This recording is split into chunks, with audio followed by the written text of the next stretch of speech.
കോട്ടയത്തെ UDF സ്ഥാനാർത്ഥി Francis ജോർജിന്റെ അപരന്മാരുടെ നാമനിർദ്ദേശ പത്രിക വരണാധികാരി തള്ളി. Francis George, Francis E. George എന്നിവരുടെ പത്രികയാണ് വരണാധികാരി തള്ളിയത്.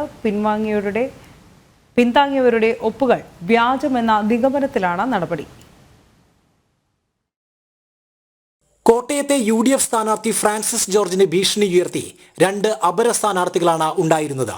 CPM പാറത്തോട് ലോക്കൽ കമ്മിറ്റി അംഗം ഫ്രാൻസിസ് ജോർജും കേരള കോൺഗ്രസ് മാണി വിഭാഗം ജില്ലാ കമ്മിറ്റി അംഗം ഫ്രാൻസിസ് ഇ. ജോർജുമാണ് പത്രിക സമർപ്പിച്ചത്. ഇരുവരുടെയും പത്രികകൾ സൂക്ഷ്മ പരിശോധനയിൽ വരണാധികാരി തള്ളി.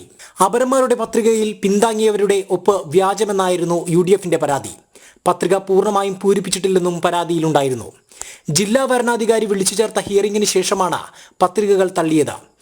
പത്രികകളിലും ഒപ്പിട്ടവരെ ഹാജരാക്കാൻ സ്ഥാനാർത്ഥികൾക്ക് കഴിഞ്ഞില്ല. അപരന്മാരുടെ പത്രിക തള്ളിയത് LDFനേറ്റ കനത്ത പ്രഹരമെന്നും തോൽവി ഭയന്നാണ് അപരന്മാരെ ഇറക്കിയതെന്നും UDF കേന്ദ്ര election committee general convener advocate Mons Joseph MLA പറഞ്ഞു. 2 അപരന്മാരെ ഇറക്കിയതിലൂടെ തീർച്ചയായിട്ടും കോട്ടയത്ത് അവർക്ക് പരാജയ ഭീതി ഉണ്ടായതുകൊണ്ടാണ്, കോട്ടയത്ത് അവർക്ക് നേരിട്ടുള്ള മത്സരത്തിൽ ജയിക്കാൻ കഴിയില്ല എന്ന് ഉത്തമ ബോധ്യം ഉണ്ടായതുകൊണ്ടാണ് ഇപ്പോൾ ഇവർ ഇത്തരമൊരു നീക്കത്തിന് തയ്യാറായത്. തികച്ചും അധാർമികവും ജനാധിപത്യ വിരുദ്ധവുമായ ഒരു നീക്കമായി ഞങ്ങൾ അതിനെ വ്യക്തമായി കുറ്റപ്പെടുത്തുകയാണ്.